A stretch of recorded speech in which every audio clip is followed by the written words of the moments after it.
What's up guys, welcome to the far side. This is Mix and this is my breakdown of House of the Dragon episode 7. A lot of things happen in this episode that have far-reaching consequences. Both greens and blacks take measures to strengthen their sides as the inevitable conflict comes to a head. Paddy Considine is great once again as poor King Viserys, the aging patriarch, losing control of his family and health. But I have to give this one to Daemon Targaryen. He's back.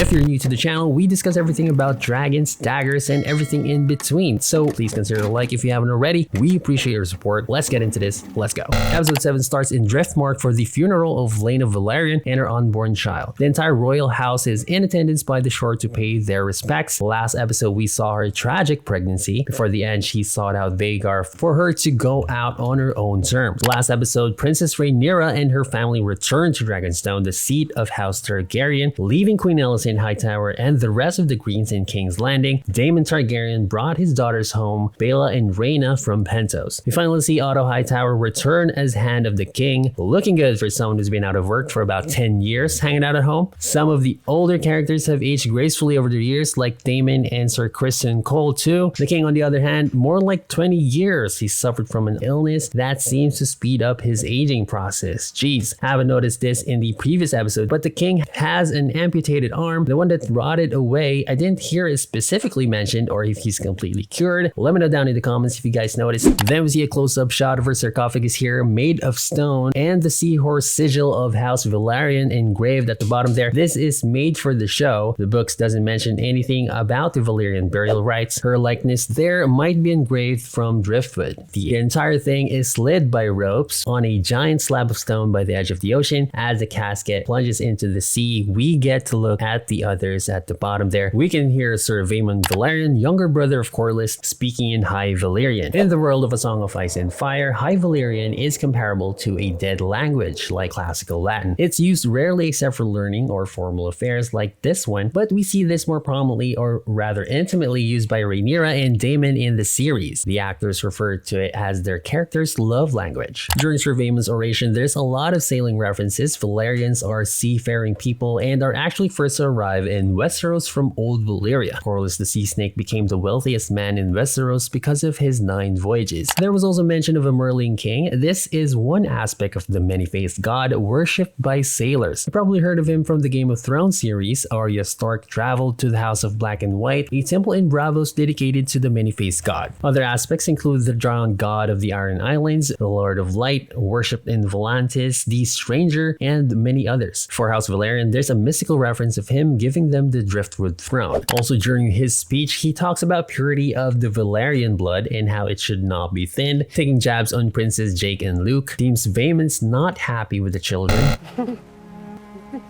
In Castle Hightide, we see a collection of dragons. This is the largest in the series so far. We know some of these already. Caraxes the Bloodworm, Syrax, and Sunfire. There are a few we haven't seen too. Dreamfire and Vermithor the Bronze Fury. In The Gathering, Daemon and Rhaenyra see each other for the first time after 10 years. The Queen stares at Princess. Sir Criston looks at Larys. Larys stares at the Queen. King stares at Daemon. Aemond looks for dragons. Rhaenyra looks at the King and her uncle. And Laenor stares at the ocean. Rhaenyra speaks to her son. Jay says they're attending the wrong way. Sir Harwin, his father, and Lionel perished in a fire devised by Larys. She reminds him where he is, and that would only increase the suspicion, so Jace approaches Daemon's 2 children instead, and one of them holds his hand. Then we get another tradition in the episode, this time of House Targaryen. Aegon was betrothed to his sister Helena, as is custom amongst the Targaryens to keep the bloodline pure. We see Aemond is the more mature of the two. Aegon, just like last episode, is still a horny teenager. Helena, having Victor vibes here from Stranger Things, plays with spiders and just like last episode, spills out prophecies. This time saying stuff about the conflict that will come to be known as Dance of the Dragons and the struggle between sides called Greens and the Blacks. Her ability to see visions of the future is not mentioned in the books, but dragon dreams are. Other Targaryens possess this trait, most prominent of which is Aegon the Conqueror. Based on this vision, he conquered the 7 kingdoms. As the night wears on, the king retires to bed but refers to the queen as Emma, referring to Emma Arryn, his first wife, mother of Rhaenyra. Let's add dementia to the list. Seems they've been especially cruel to you. Before he goes, Daemon Targaryen drops a bomb on Otto. Always wants for another meal.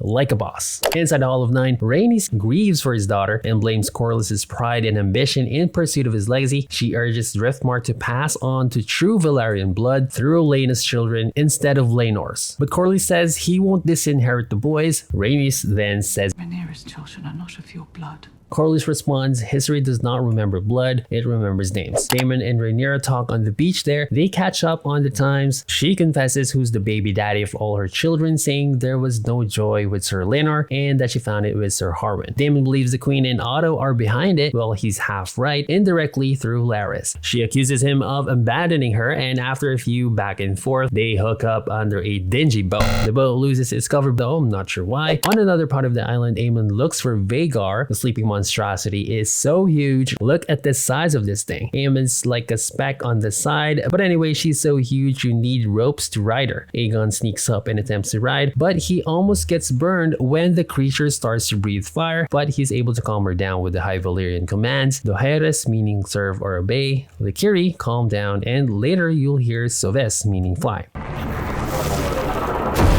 It's not clear why dragons bond with those with Targaryen blood or how they choose their riders. Most princelings and princesses bond from birth by giving them dragon eggs in their cribs. Some say it's because of their blood and some blood magic from old Valyria. We just don't know. This scene is so important for a number of reasons. Dragons represent power in Westeros in that day and age with no gunpowder, a flying creature that can breathe fire.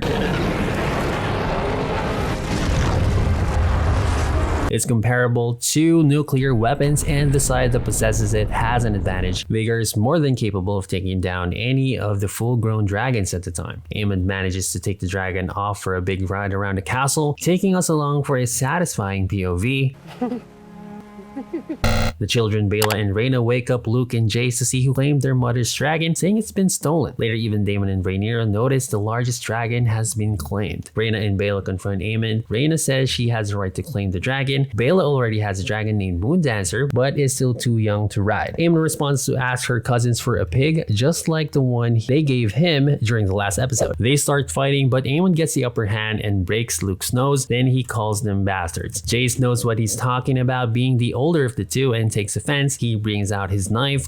TLDR of it is, Luke grabs a knife and slashes out Daemon's eye. The king's guard, right on time, breaks up the scuffle. Inside the hall, the king and everyone come together once again. To me, it looks more like some Jerry Springer Maury shit. At the very center of this are Alicent and Rhaenyra. The princess tells them to question sharply where the prince heard these rumors. Aemond is commanded to reveal where he learned the rumors about Rhaenyra's children being bastards. After a long look at his mom, he names Aegon. Tell me the truth of it! He then says everyone knows, just look at them. The king has had enough and demands everyone to stop fighting and make amends. He goes on further that any insinuations of the bastardry of the children will be dealt with by losing their tongues. Alicent speaks out and decides an eye for an eye kind of deal. He asks Sir Cole to cut out the eye of Luke, but he stands down for now at the relief of the Lord Commander. The queen doesn't take no for an answer and grabs the Valyrian blade from the king and lunges at Luke. Rhaenyra realizes this and stops her.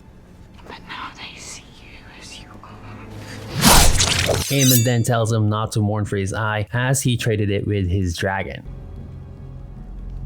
After the incident, Otto then talks to his daughter. The queen looking distraught, regretting that things escalated as far as they did. She feels defeated, thinking she has failed the game. Otto then says that he now knows she'll do anything it takes to win the game. He continues that in the end, they will prevail. He even concedes that Aemond was right and having Vhagar at his side is worth more than what he lost. Sir Laenor finally arrives and tells Rhaenyra that he'll do what he can to help her as they agreed all those years ago. She's grateful, but with the return of Daemon, she has other ideas. Rhaenyra approaches Daemon and suggests they strengthen their bond together formally. She wants to bind their blood just as Aegon the Conqueror once did, so Daemon pays off Sir Qarl to have him killed, and when the scene cuts from their fight to Lord Corlys and Rhaenys showing up in the hall, they find their only remaining son burning in the fire. Or do they? A twist they made for the show is that Sir Laenor's not actually dead and is being smuggled out by Sir Qarl. Finally, Laenor got his way out, which is a departure from the source material, but since that's 3 different sources who got secondhand accounts of the events, this should be taken as the truth of what happened. As the episode closes out, the final scene depicts Rhaenyra and Daemon getting married, mixing their blood literally with their children watching. Daemon and Rhaenyra's wedding is likely to cause shockwaves across the 7 kingdoms. This marriage strengthens her claim on the throne as the Greens take Vhagar, so do the Blacks gain Daemon and Caraxes. Next episode, we'll see yet another time jump. This is going to be the last one for the entire show, and it said these are the permanent actors, so we'll see where it goes. That's it for me, guys. Thank you so much for watching. Please like, share, and subscribe. It would really help the channel grow. Keep rocking out there, and see you on the next one.